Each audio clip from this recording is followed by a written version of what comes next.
the high school, Sagaskooch High School, and we are having a presentation here for wellness. The topic, substance abuse, the dangers and ramifications. And we have Deshane Trache and Priscilla Krishholm that is going to be doing the healing and wellness presentation today. So we are going to be handing the mic over to them. The students are filling in the auditorium right now, so all the high school kids, all the seniors are in here. As soon as they take their seats, I'm gonna hand the mic over to Deshane Trache and Priscilla. Deshane and Trache. So, substance abuse, and this is the 5th day of NAW Week. And I think tomorrow, Saturday, I'm gonna be having a round dance. But yes. Onion Lake Community Healing and Wellness. Thank you guys so much for coming out, doing this presentation. For the viewers out there, hope you guys enjoy and take a lot from this. Hope you guys enjoy.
Good morning, everybody. Can everybody hear me?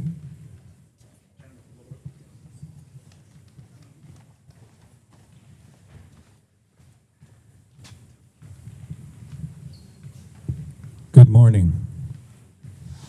My name is Deshane Trache. I'm from Onion Lake Healing and Wellness. I'm here with my colleague, Priscilla Chisholm. I'm with the Family Youth Support Worker team, and Priscilla is community therapist. And we're here today to present to you guys some information, some educational info regarding substance abuse. It is NAW Week, so this is part of our contribution to it. So I guess we'll all get started. I think if people want to keep rolling in, that's okay. So this presentation is regarding drug substance abuse and the dangers and ramifications. So we're going to start a little bit with troubling statistics because I believe it's important for youth, especially Indigenous youth, to have this kind of information.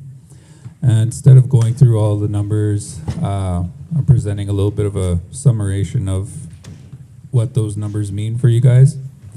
So a 2014-15 Canadian study found that Indigenous youth in grades 9 through 12, had 5 times higher odds of being smokers and almost 3.5 times higher odds of having tried marijuana compared to non-Indigenous youth. They also reported starting alcohol and marijuana use at younger ages. So what does this mean for you guys? So compared to non-Indigenous youth, you guys are more likely to become involved or partake in some sort of substance abuse and alcohol. There's a lot of reasons for that. One of them, I think the most prevalent reason is intergenerational trauma. You know, a lot of youth grow up in homes that are unstable, full of traumatic events, and full of adult influences in your lives that often are involved with substance abuse. So Indigenous youth are one of the fastest growing segments of Canada's population. You know, you guys are part of a population that keeps on growing and growing quicker than non-Indigenous youth. They're also near the top of the list of Canadians most likely to die. The main factor causing the increased death rate is drug use.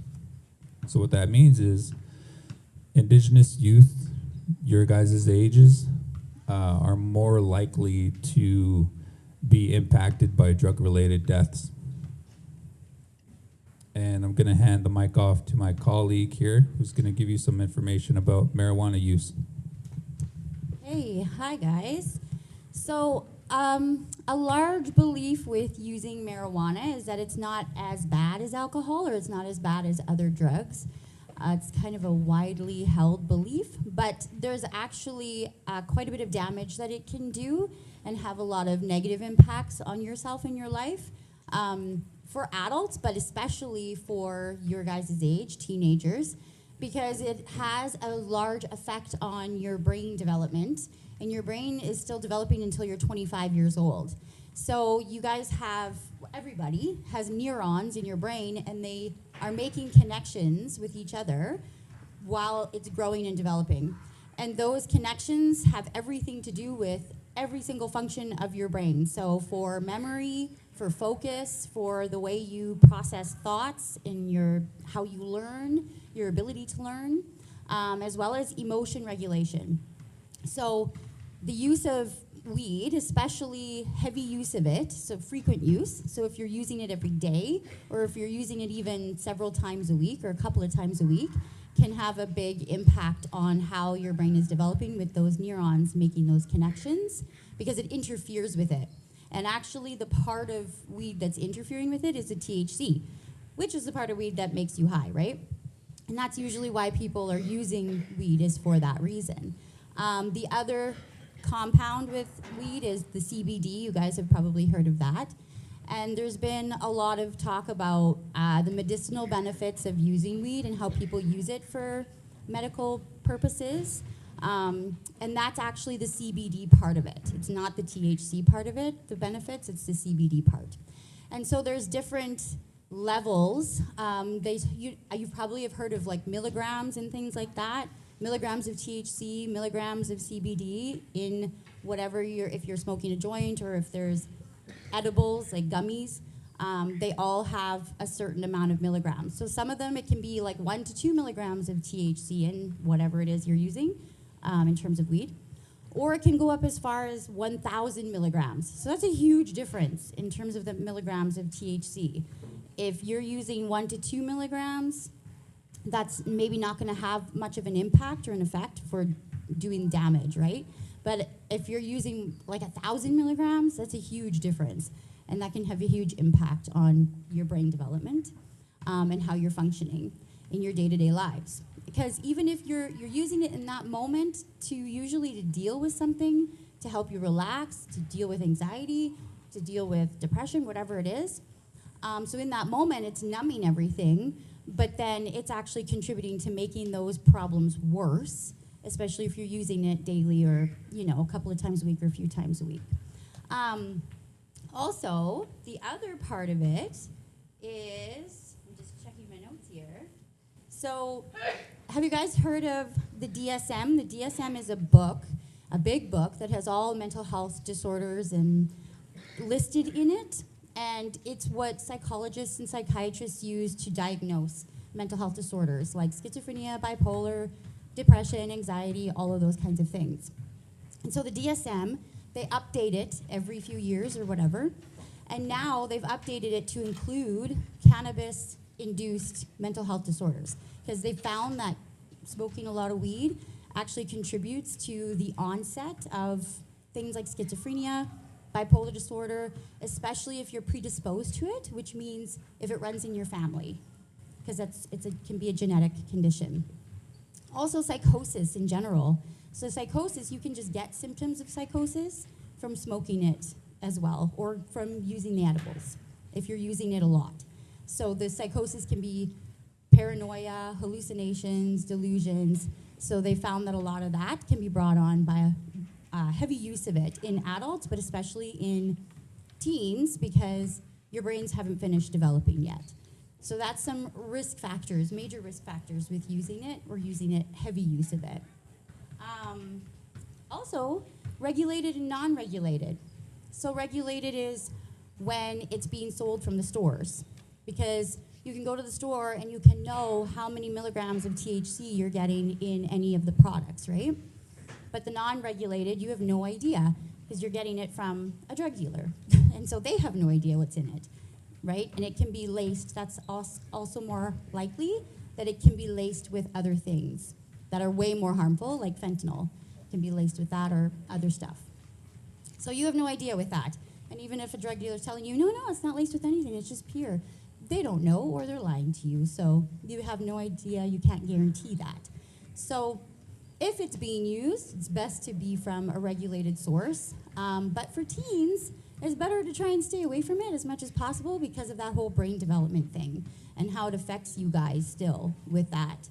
And you want to be making choices that are going to help you be as successful as you can be with like finishing high school and continuing on with whatever you want to do with your lives. So doing a lot of smoking weed or using the edibles is going to interfere with that and impact that, especially with emotion regulation, and it can even with your ability to learn stuff too. So that's pretty much what I'm going to say with regards to weed. I'm going to pass it back over to Deshane. Thank you, Priscilla. Okay, so we've gone over the summarized version of the statistics, and Priscilla had presented a little bit of information for you guys regarding marijuana use. So let's look at the short-term effects of substance abuse for youth. So there are cognitive and mental effects. You know, these affect judgment, so you'll get impaired judgment, you get poor decision making, memory and learning problems. So right now, you guys are in school, substance abuse can make it extremely difficult for you guys to absorb new information and retain that information. It could impact your mood swings and give you emotional issues. It takes away that ability to cope and regulate your emotions and, feel more happy. The endorphins that you feel from drug use are very short term. They don't last very long, which is another factor when it comes to addiction. So after you come down from that endorphin high, you sort of feel those depressive thoughts, the blues, and that's where it comes from. And you also have an altered perception of your reality. Oftentimes that means paranoia. That means misunderstanding of the environment you're in and the people you interact with. And it could also impact your physical health. So physical illness, you physically get sick, you get ill, and it takes a while for you to recuperate. Cardiovascular issues, so things like asthma, bronchitis, bunch of other issues with your lungs. Coordination problems, your hand-eye coordination is minimalized, you have poor reaction time, you really can't perform physically when you're under the use of substances. Behavioral and social effects, so risky behaviors and social withdrawal. You make poor choices, you sort of put yourself at risk, you put others at risk, you begin to isolate yourself, you no longer want to be with friends, you no longer want to be with family, you don't want to go to school.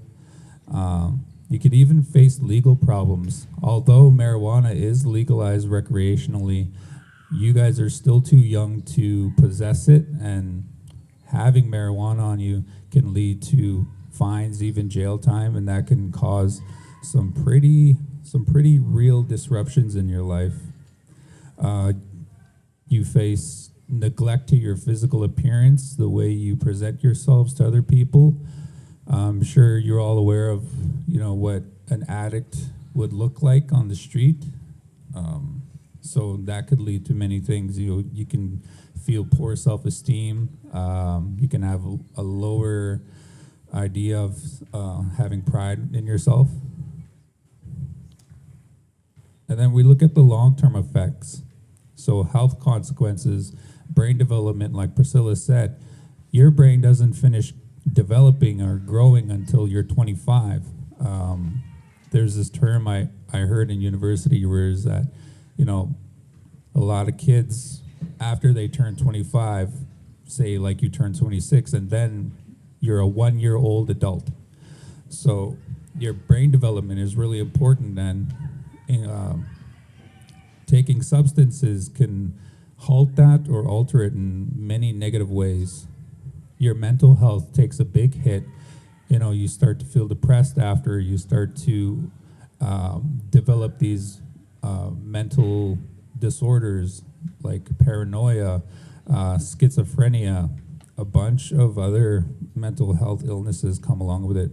And then there's the physical health. You get damage to your organs. Alcoholism takes a big hit on your liver and your kidneys, and your body can't even function without your liver or your kidneys. If you consume alcohol for the rest of your life, your liver's going to shut down, and then after that, usually every other organ starts to shut down in a domino effect.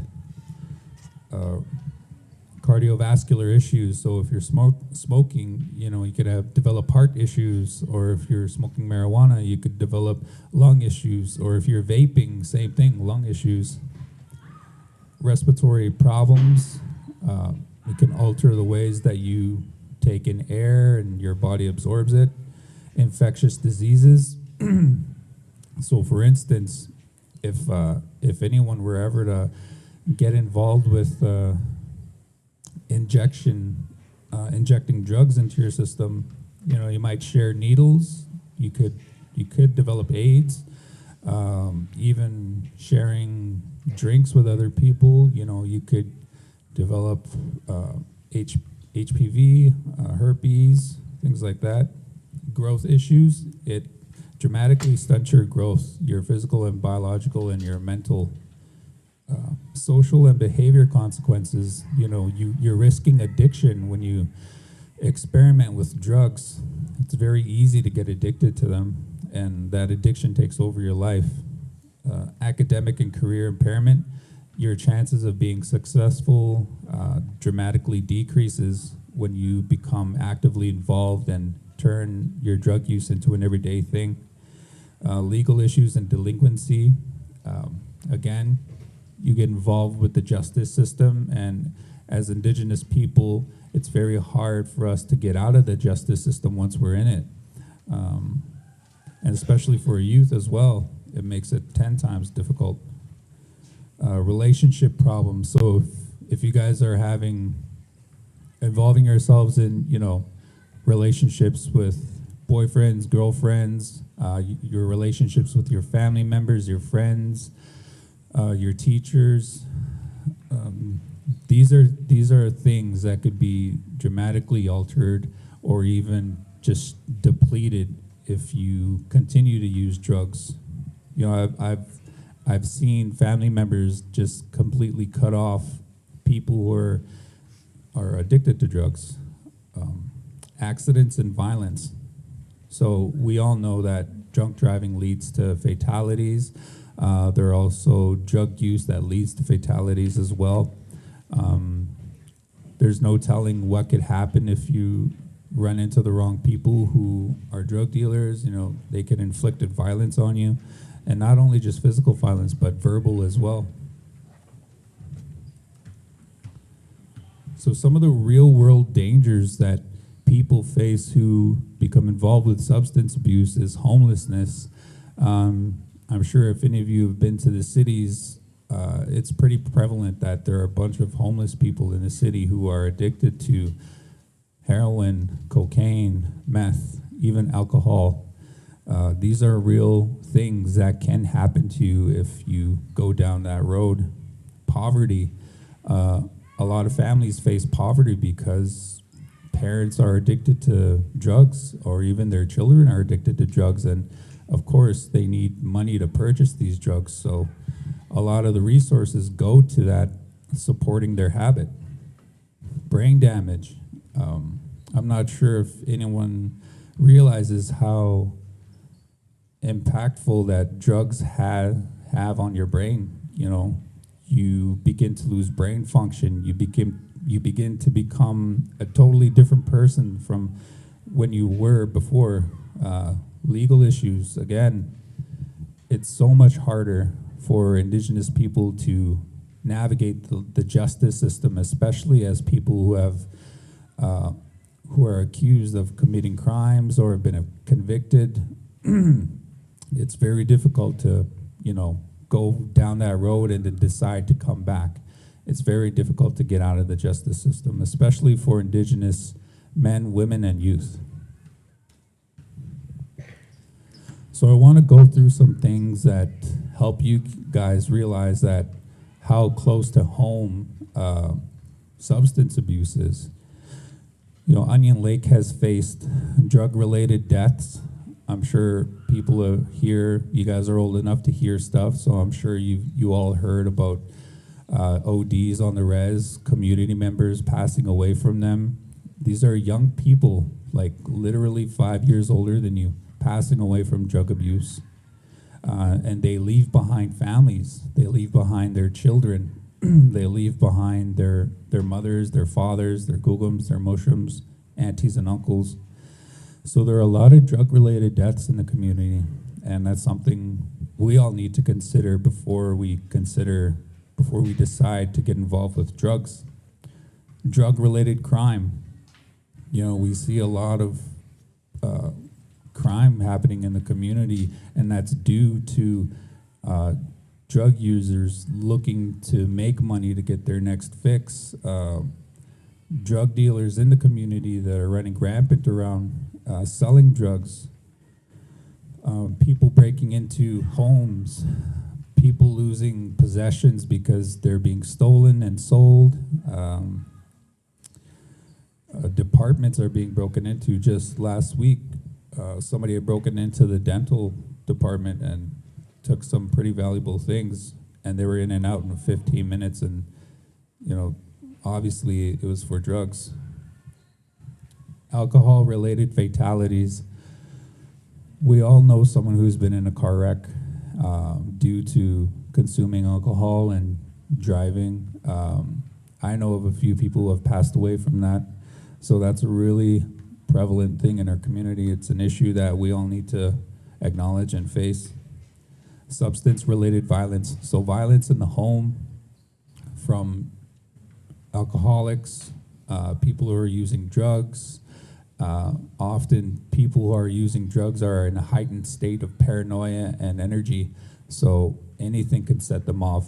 People who are on drugs are completely unpredictable, and that's including marijuana. So let's take a minute to talk about you guys. I want people to put your hand up if you plan on attending university or college next year. Cool. How many of you plan on just going straight to work next year? So it's really good to see, but I also feel like it's important to understand that your dreams and your aspirations can be halted or altered in ways that you don't understand. And consuming drugs and getting involved in drugs and alcoholism can definitely strip that away from you guys. I don't think anybody here is planning on being growing up to be in their 30s or 40s, living at their grandma's or their parents' house, constantly going out drinking and using drugs. I don't think anyone's planning for that. So that's something you all need to consider. You can get involved with drugs, but just be prepared by being aware of the dangers that come with it. So you could lose a lot of opportunity in your life. It doesn't matter if you're young or old, drugs will strip you of that opportunity. Family disruption. I've seen families become torn apart, being teared down by drug abuse from, either the parents, the kids, uncles and aunties. Drugs doesn't affect just one person. It affects the family. Sociological growth. When you guys are getting older, you're all gonna develop these roles within the community and within yourself. And it's up to you guys to decide what kind of role you want to play in the community. Do you want to be someone who contributes to the community with a career? Do you want to be someone who raises a family that contributes to the community as well? Do you want to be somebody who other people can look up to? Those are things you need to consider before you decide to get involved with drugs. Or you can take drugs, become involved with it, make it an everyday thing of your life, and lose that opportunity to become a big part of your community in a healthy way. So with that, wanted to thank you all for listening, taking time to come down here. Before we go, I wanted to share a little bit of personal experience and then show you guys a video. So first of all, my personal experience with drugs is that I was never an addict, but I have a stepbrother who had become an alcoholic and a heroin addict, cocaine addict, and a meth addict. He was a big brother of mine. He taught me a lot of things, so I looked up to him. He was the one that taught me how to play basketball, got me into it, and he was the person who motivated me to become involved with music, and all these awesome things that provided me with the opportunity to get where I am today. So growing up, I became involved. I was a basketball captain in Calgary. When I came home, I became involved in electronic music, so producing, writing, and recording. I'm now, aside from the position I work now, I'm a photographer, and I feel like I owe my brother all of these things because he was a motivation for me. He was one of the points of motivation. And this past year, he got really into his addictions. He fell into them hard, and he often would try to get sober. He relapsed many times, and this is from over a decade of depending on drugs. And then finally, last year, we had learned he had passed away from an OD on the side of the road, maybe a couple minutes from his home in BC. So he was living in a one apartment in BC, and it was low income housing. So it was this poverty stricken area. So he was given by his drug dealers something called a hot dose, and a hot dose is a mixture of bunch of potent drugs, and there was a high amount of fentanyl in his system after they did the autopsy. And that's how far drugs can reach us. Even though he was my stepbrother, I was deeply impacted by it because I had lost someone that I love. And to go even further, after he had passed, it took us a month to bring his body back to his home community so that we can have a proper burial and that we can send him off in a healthy, spiritual, and holistic way, through his traditions, through his culture. And it took a month because he had passed away in BC, and because of the suspicious way that he died, they had to do a bunch of investigations. We had to talk to the BC government, and during that whole time, the family was just like on edge. We were waiting and waiting to finally bring him home so that we can finally say our final goodbyes. And so, yeah, even after somebody passes away, the effects of substance abuse is real and can continue on for years. So this is something you all need to consider before getting involved in drugs. I know there's not a lot for you guys to do with your free time, and it's understandable. We want to find things to fill our time and be with friends and do things that we think is fun.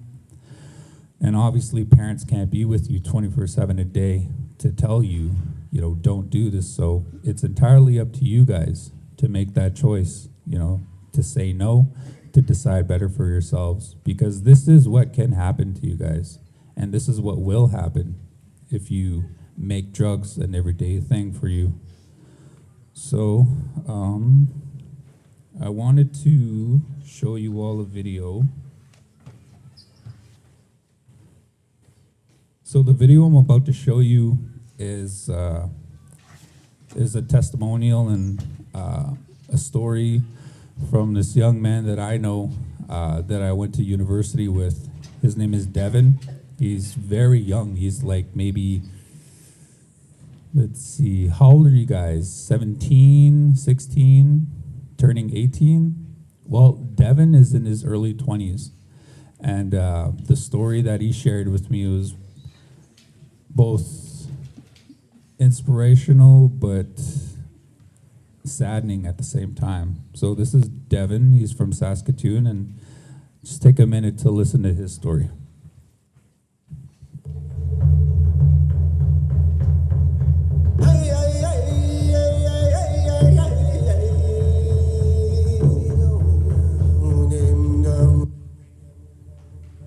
My name is Devin Lucky Napope. I'm a survivor of poverty, dysfunction, addictions, and a street lifestyle. My life is the effects of residential school, my environment, a lot of addictions spread throughout my family, all the way from mother, grandmother, aunties, uncles. So it seemed I was destined to become a drug addict, an alcoholic, and that my life would just turn to prison and gangs.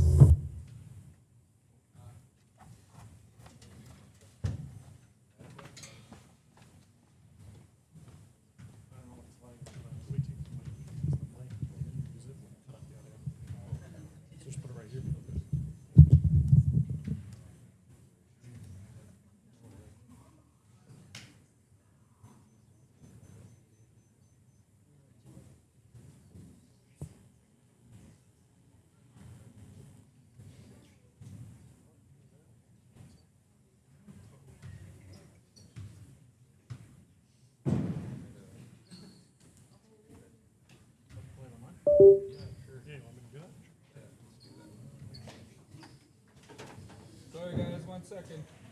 Slight technical difficulty. Can I have the audio bar? Yeah, I still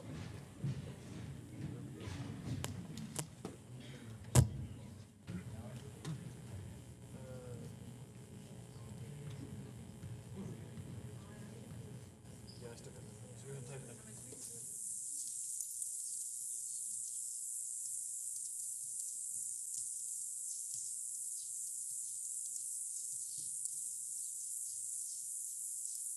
So we're gonna type it in. I gotta bring it over.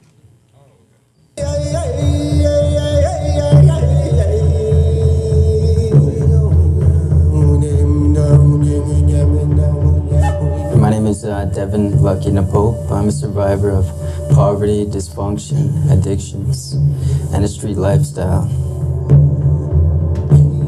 My life is the effects of residential school, my environment, a lot of addictions spread throughout my family, all the way from mother, grandmother, aunties, uncles. So it seemed I was destined to become a drug addict, an alcoholic, and that my life would just turn to prison and gangs and back into the street with no hope. My criminal activity started when our young uncle used us as bait to steal his food in a grocery store. So it started with materialistic items, food, candy, clothing, basically everything we're deprived of. And this was at a young age, 8, 9 years old. Everyday thing, go steal a bike, take what you didn't have. My incarceration started 1 month after I was legally old enough to be locked up, which was 12 years old. Me and my brother just wanted shoes, shorts, the little things we were deprived of. It progressed to robberies, violence, break and enters, drugs and alcohol. That's a never-ending snowball down the hill. For the next 6 years, I spent more than 4 years in youth jails. It took my feelings away, how to not cry, to not feel, and to not show my emotions. So I held everything in. I didn't deal with anything in my past. Any abuse, any dysfunctions, I didn't talk about anything. As time went by, I kept going in, I kept coming out, I kept going in. It was insanity. I kept coming out the same as I went in. You know, everything was kind of put on pause once I stepped in. So that's what jail is. The system right now is designed to just punish people, throw people in prison, harsher prison sentences, whether it's for youth, adults. That has a huge ripple effect. That doesn't do anything. There's no healing, there's no treatment. If there was a way to help me see the impact I cause, that also helped me be aware of my own struggle, because I was blind to my own battle.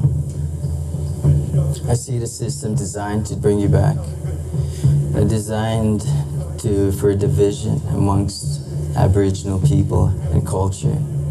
The environment which creates gangs, which creates more friendships within the dysfunctional lifestyle. If straight up wasn't there for me, I'd definitely be back in prison.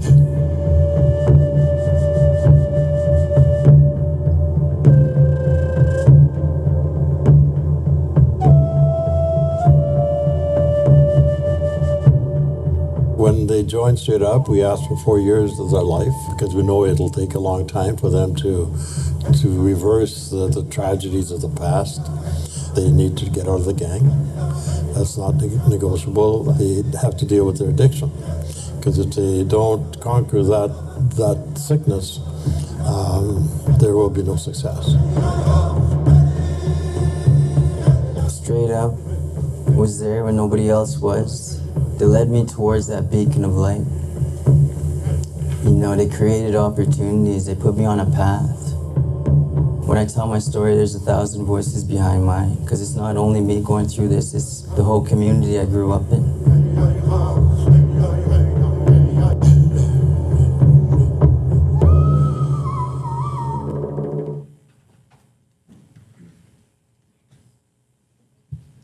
We could have the lights, please.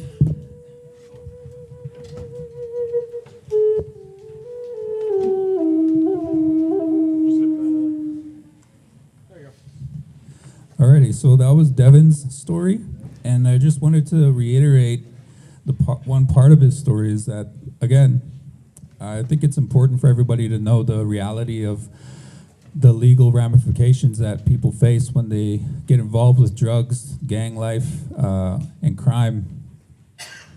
So you heard Devin say that he was immediately thrown into jail 1 month after his birthday, his 12th birthday, and that's a real thing.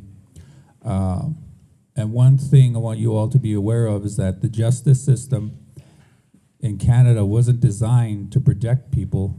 It was designed to protect property.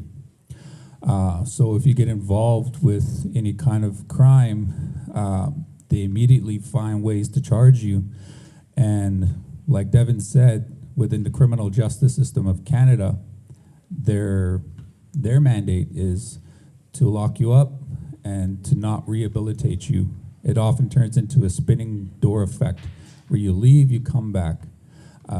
For Devin, it took him a long time to find his way out of there. And it wasn't until recently that the Canadian government decided to allow First Nations people to integrate their cultural teachings, their cultural understandings of law within the justice system. And even then, it's still difficult to get out of it.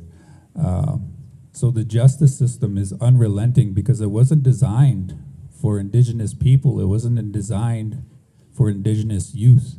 It wasn't designed to correct you guys. It wasn't designed to rehabilitate you guys. It was designed to punish.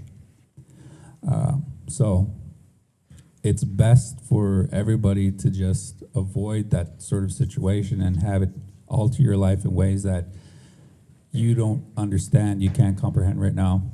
But one thing you can understand is that the Canadian justice system for Indigenous people and youth is unforgiving. Although there are a lot of legal figures in the system that do help Indigenous people, it's a never-ending battle. Like, for instance, with residential schools, like they closed down maybe, 20 years ago? It wasn't too long ago that they closed down, and then finally we're getting somewhere with that. And even then, people are still struggling even after some justice was served. So if you take anything from Devin's message today, please, please take the information that once you get into the life, it's very hard to get out. And that is all for us today. Thank you guys for coming down and listening. Appreciate it. Have a good day. Hey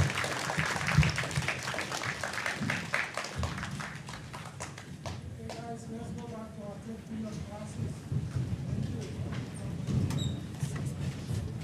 Let's go back to our 15-minute classes.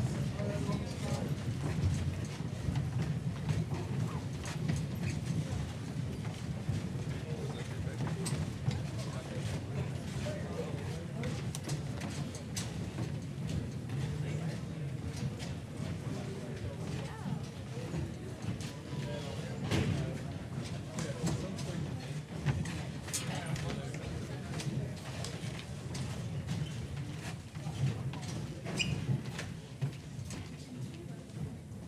Feet off the seats, guys, come on.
Good afternoon, Onion Lake. We are here at Sagascooch High School. And just to make a quick announcement, the air band competition is still going forward as scheduled for tonight at the Memorial Communiplex Hall. I believe we made a mistake saying it was canceled the other day, but just here to make a little announcement, it is still going forward, and it is still scheduled for tonight at the Communiplex Hall at the arena.